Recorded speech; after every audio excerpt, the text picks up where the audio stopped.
YouTube, what is up with y'all today? This is Nail Goodfella Nail. This is my new talk. I don't know which number it is. I think it's probably 18 or 18, 19. I think I already did 17. Might be 18. But whatever. This is on selling kicks on eBay. Let me straighten the camera up. Is we straight? Okay. I know a lot of sneaker YouTubers or whatever. Excuse me, sneaker YouTubers talk about the majority of them talk about buying kicks off of eBay or something like that, and that's cool and everything, but what if you were trying to like sell sneakers and you try not to get scammed? This is how to prevent scam buyers or whatever from buying your item. And I think it's very essential, man, because like, you know, crime can be committed way worse by buyers, to be honest with you. Like with all the protection they got nowadays, it's just crazy. Like you better off not even selling. It's almost like not even wanting to sell on there because like they take the buyer side all the time. But these are safety precautions as a seller that you could take. So when you're actually selling your kicks or whatever, you already know all this other stuff. I'm assuming you already know how to post it and do all that other stuff like that. But just to skip to the best part, people already bidding on your stuff, or you already got it for sale, like as a buy it now or whatever. If you well, you could probably stop it less likely. More so if you like have it as an auction as well. That way you have time to cancel that person's order without having them, you know, give you negative feedback, because you can actually block somebody that's bidding on an auction. They can't give you negative feedback if you block it before your auction ends and they don't win supply and they don't win the auction. So what you do is you check their feedback and the feedback that's left to them. So, and I'm talking about the buyer feedback. You check the buyer feedback and the feedback that the buyer left for other sellers, and that's how you know if you got a buying scammer. You see, so what they'll do is they'll get the shoe. A seller been put it in a box, you know, just like that, and everything is cool or whatever. The seller ships it off. The buyer gets it. They switch everything around. They raise a case through PayPal, eBay, blah blah blah. You know, I didn't get the right shoe. The shoe is fake. It's this and that. And then all of a sudden, you think you getting, you know, they practically make you refund their money back once they send it back. So now you finally get your shoe back, and you notice, well, your shoe box back. You probably get the same box back, and then all of a sudden it'd be like a completely different shoe. Well, this is to fight that, you know, and that's a buy and scam right there. So as far as like eBay being a third party as far as eBay being a third party, I don't think they too much care about it. It's one of them things with sneakers, like I said, is it's probably some other people that got scammed too, but sneakers is definitely one of them things that's definitely a high-end item in a way, and you know, and people just think they could just pull tricks on you. Most of the scams is going to be on like obviously retro Jordans and the limited ones, just limited sneakers in general, and high-end was like a Flight 89 or something like that. It's less likely to be a scam or whatever. But like somebody ain't gonna scam you over some Adidas Superstars or something like that. Like that's kind of like minimum. Like it's just so random and little. Like people try to do, you know, they try to scam you on the big stuff like Concord 11s or something like that, or Grade 5s even. But so yeah, so what you do is, to prevent that, you want to record and take pictures of everything that you did. Preferably, I prefer to record it if I'm selling a high-end item. So what I do is I record me putting the items in the box, you know, and talk through the video as well, and just say it's your proof, just so you can have something to give back to eBay in case it's a case or whatever. Now we just gonna assume that eBay might take the side of the buyer And you know, it's basically it's nice to have this kind of stuff in court in case you got to take the person to court. You know, $1,200 is worth going to court over. Something like $200 is kind of, you know what I'm saying? It depends. It depends on how much time and money you want to get.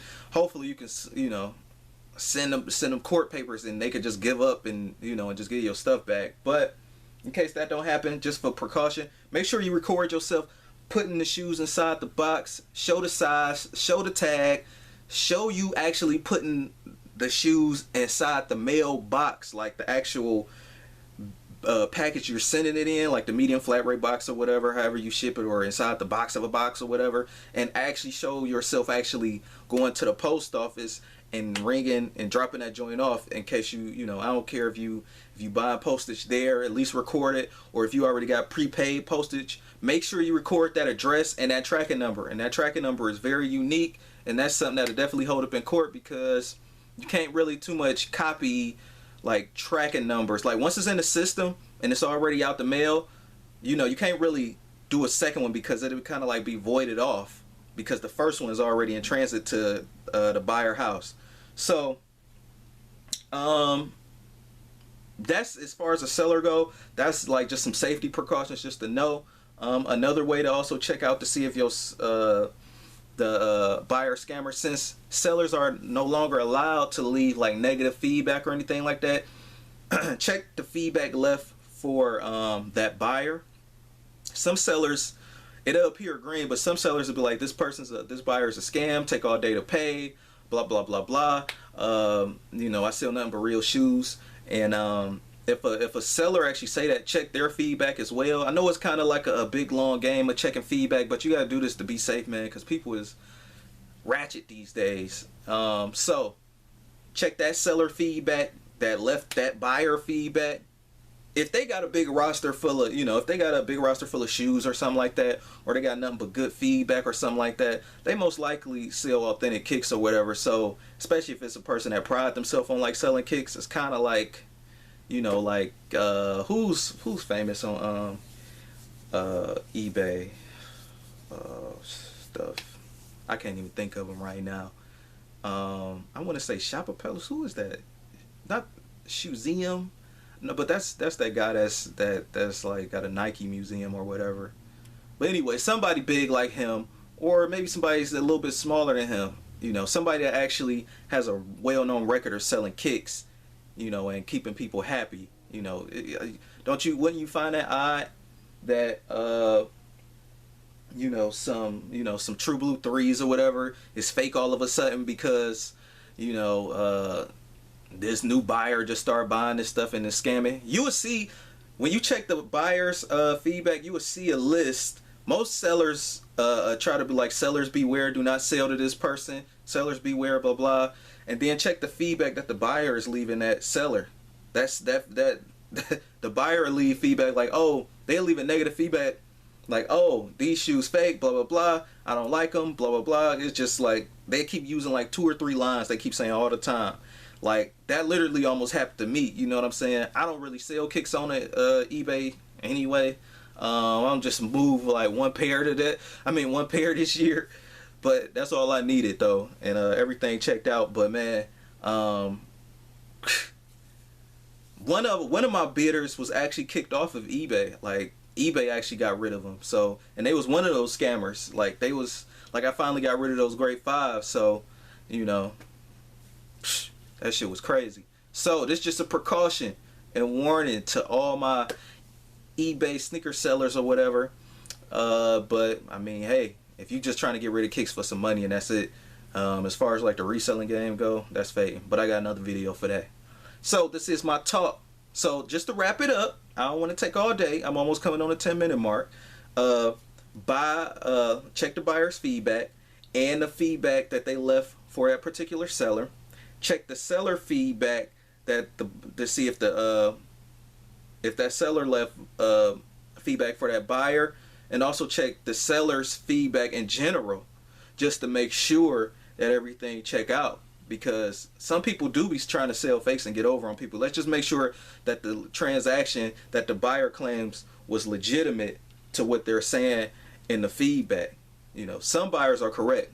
But lately I've been seeing a lot of them been wrong, you know what I'm saying? So, and they just been scamming, and I just been seeing like a long ass list full of a bunch of sellers just saying, man, don't trust this buyer.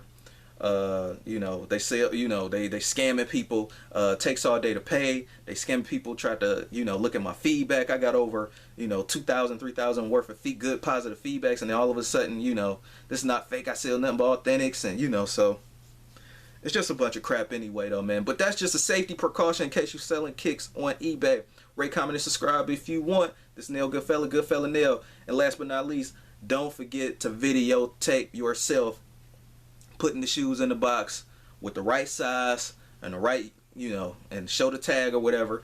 Putting it in there with the tracking number and box and everything. Make sure you got all the things to identify that item and that package on videotape, so in case you need to go to court. Peace.